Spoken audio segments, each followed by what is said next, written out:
दौंड तालुक्यातील स्वामी चिंचोली गावातील 8 ते 10 घरांमध्ये पावसाचं पाणी शिरले, त्यामुळे त्या गावातील जनजीवन हे विस्कळीत झाले। गावातील प्राथमिक आरोग्य उपकेंद्र, तलाठी कार्यालय पाण्याखाली गेलेलं आहे। गावामध्ये लाईट नसल्याने सर्वत्र अंधार पसरलाय।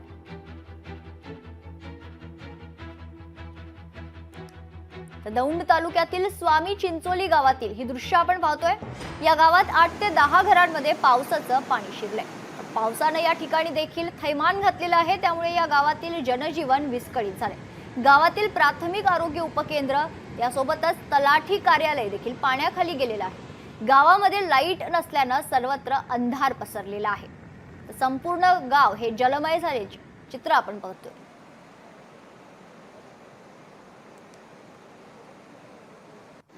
दौंड तालुक्यातील स्वामी चिंचोली गावातील ही दृश्य आपण पाहतोय। या गावात 8 ते 10 घरांमध्ये पावसाचं पाणी शिरलंय। या गावातील जनजीवन विस्कळीत झालेलं आहे, तर गावातील प्राथमिक आरोग्य उपकेंद्र, तलाठी कार्यालय देखील पाण्याखाली गेलेलं आहे।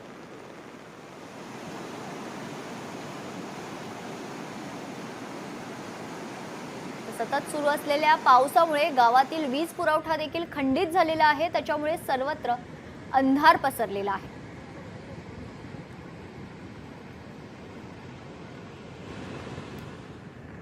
संपूर्ण राज्यात पावसाने थैमान घातलेलं आहे। याच क्रमात दौंड येथील चिंचोली गावात देखील पावसाचा कहर पाहायला मिळतोय।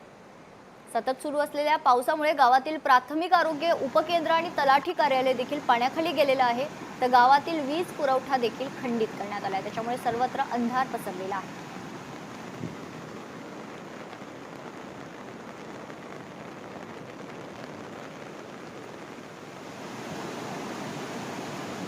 महाराष्ट्रात मान्सून दाखल झालेला आहे। याच क्रमात राज्यातील विविध भागात पावसानं थैमान मांडलेलं आहे। याच क्रमातील दौंड तालुक्यातील स्वामी चिंचोली गावातील 8 ते 10 घरांमध्ये पावसाचं पाणी शिरलंय, त्यामुळे त्या गावातील जनजीवन हे विस्कळीत झालेलं आहे। गावातील प्राथमिक आरोग्य उपकेंद्र, तलाठी कार्यालय देखील पाण्याखाली गेले।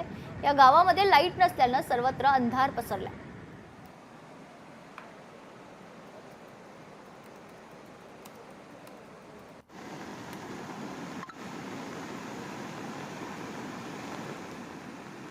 तर दौंडमध्ये आपण पाहतोय की गावामध्ये खरं तर काही घरांमध्ये पावसाचं पाणी शिरलेलं आहे। या संदर्भात अधिक चर्चा करण्यासाठी आपल्या सोबत आहेत भाजपाचे आमदार राहुल कुल।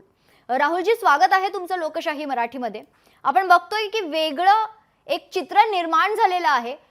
पाणी भरलेलं आहे संपूर्ण गावात, वीज पुरवठा देखील खंडित झालेला आहे, काय सांगाल?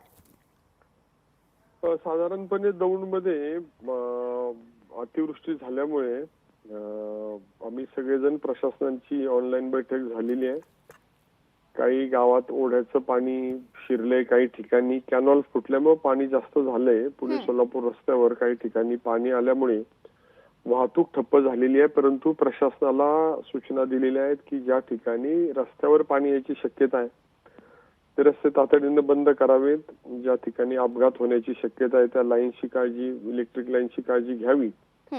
आणि त्याचबरोबर ज्या ठिकाणी लोकांच्या घरात पाणी गेलेलं आहे त्या ठिकाणी सार्वजनिक जी व्यवस्था आहे, मग शाळा असेल, ग्रामपंचायत असेल, वेगवेगळे सार्वजनिक हॉल्स असतील, ते ओपन करून द्यावेत, अशा प्रकारच्या प्रशासनाच्या सूचना दिलेल्या आहेत।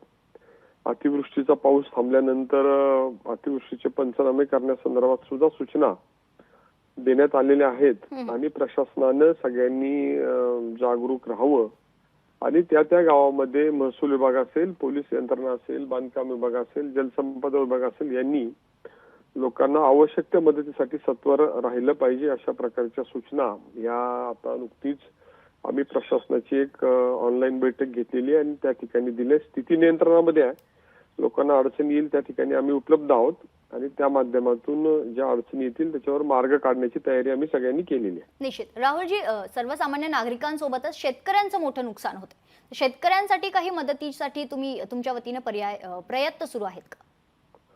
नाही, आज अतिवृष्टी झाली आहे, मी त्या संदर्भामध्ये मुख्यमंत्र्यांना निवेदन तयार केले। मी उद्या भेटून किंवा त्यांना मेल करून किंवा फोनवर चर्चा करून अतिवृष्टीची नुकसान भरपाई शेतकऱ्यांची मिळाली पाहिजे अशा प्रकारची मागणी करणार आहे आणि त्याच्यामध्ये निश्चितपणे सकारात्मक प्रतिसाद मिळेल। निश्चित. विशेषतः जर आपण पाहिलं चिंचोली गावातील तलाठी कार्यालय आणि आरोग्य उपकेंद्रात देखील पाणी भरलेलं आहे. तर त्यासाठी काही पर्याय तुमच्या वतीनं त्यासाठी काही प्रयत्न सुरू आहेत का? तुम्ही जो फोटोत पूल बघताय तो सुद्धा पूर्वी वाहून गेला होता आणि तो छोटा पूल होता. आता मोठा पूल केल्यामुळे पूर्वीच्या अतिवृष्टीचा अनुभव लक्षात घेता ज्या ज्या ठिकाणी रस्ते बंद होतात त्या ठिकाणी पूर्वीच आम्ही मोठे पूल करून रस्त्याच्या उंची वाढवून त्या ठिकाणची व्यवस्था केलेली आहे आणि त्या उपाययोजना पूर्वीच केल्यात आणि यावेळी जे नुकसान भरपाई होईल त्याच्या निश्चित. संदर्भात सुद्धा शासनाकडून योग्य ती त्या ठिकाणी नुकसान भरपाई दिली जाईल. योग्य त्या व्यवस्था जर मोडकळी काही नादुरुस्त झाले तर दुरुस्त केल्या जातील. निश्चित. अशा प्रकारची व्यवस्था प्रशासन करेल. निश्चित. राहुलजी, धन्यवाद आपण दिलेल्या आपल्या प्रतिक्रियेसाठी. लोकशाही मराठी ऐका, पहा, जागरूक रहा.